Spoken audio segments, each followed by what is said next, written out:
show. That's right. Welcome in. Welcome back, folks, to Is Notre Dame close to honestly wrapping up a top 5 class edition of the Always Irish Show? There's a path. There's a path here.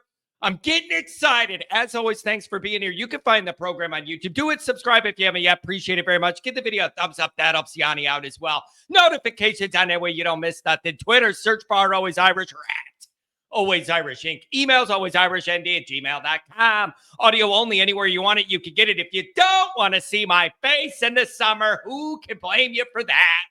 Certainly not me. Call in lines 312-988-15. Dial it up. Tell Uncle Yanni Boy all you've heard and seen. Notre Dame Fighting Irish brought to you by SI. Read all about it. Patreon.com/Always Irish.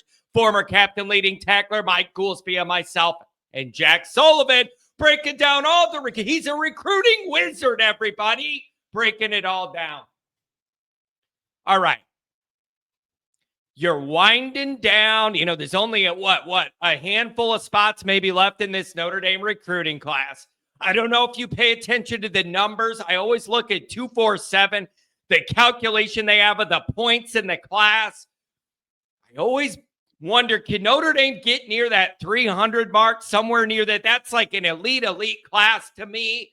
What did you get? 270 last year, 275 before that, 272, 275. You're at what, 277 now with a handful of spots left? I don't know how much you can move that up, but make a push for that 300 mark by landing MVPs, not RKGs that look like John Kennedy's, to fill out the rest of the class, okay? Here's what I want. Let's be timely. Let's play along with Johnny Boy here. Let's be very topical with the calendar and the seasons. Notre Dame might be lining up for some fireworks on the 4th of July, baby. Back up, Terry. We're lighting up some fireworks to celebrate the recruiting for the 4th of July. Look at what you got coming with these dates. Put it together. It doesn't take a dummy to put it all together. The 4th, the 5th, the 6th, Finley, Fitz, Robinson, let's go. Hit it, and quit it, baby. I need it. I want it. I need it. It looks like it's lining up. All the Notre Dame people are like behind the scenes or whatever are feeling pretty good about all this. And you've seen this before in the Freeman era. When they get a batch of guys that's going to commit, they'll stagger it. Boom, boom, boom. One day. Everybody has their day to shine, and it builds the excitement. And you're ecstatic about one. Boom, the next one hits. Then the next one hits. You've seen in the Freeman era them set this up with those commit dates. Give it to me. I want it, and I need it. I want it, and I need it. And I know... Listen, I know Golden's not on that immediate date list or whatever. Guys like Golden and Finley are big keys to me because it's positions of need, in my opinion, more than any other. So I'm looking at those and really wanting those and weighting those a little differently, just given the needs there. And I'm not trying to downplay all the great other recruiting and Joey O'Brien and all that. I'm not doing that. I'm just saying you have a responsibility, even maybe an obligation, to weight these positions of need very heavily. And that's what I'm looking at to round this out, to round out this class. But I'm telling you, you want to set off fireworks in Notre Dame land. Give me a 4th, 5th, 6th, commit. Come on down to South Bend, baby. I like it. I likes it a lot. So I end up with 2 big questions here for the rest of this recruiting class. To me, it all comes down to 2 big questions.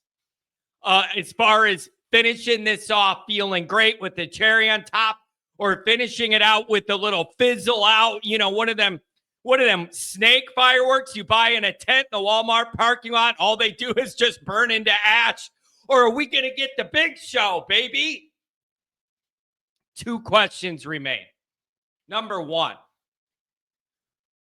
Will you land your top remaining targets at positions of need? D-line, wide receiver come to mind.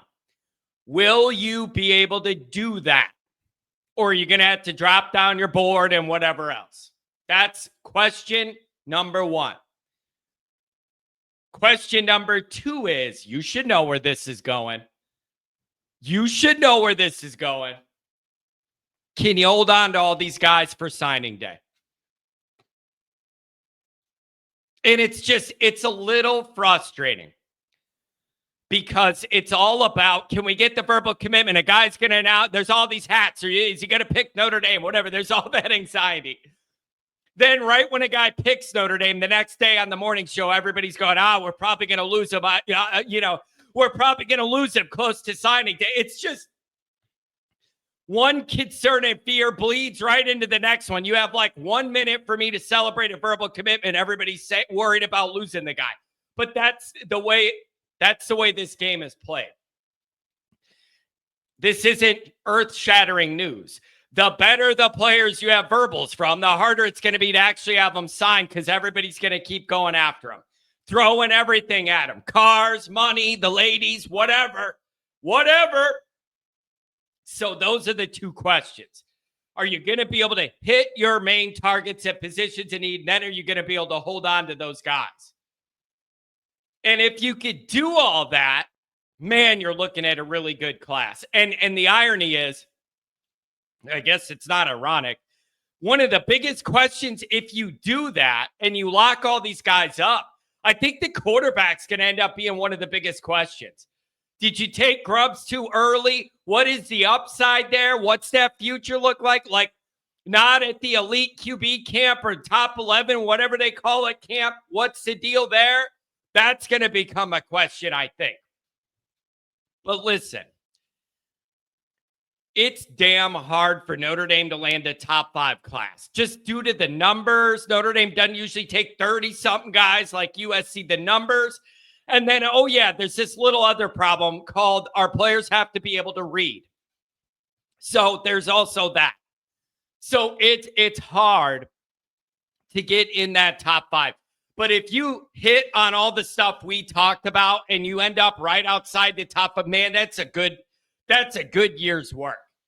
That is a well-rounded, good year's work with some high upside across the board on O and D for ND.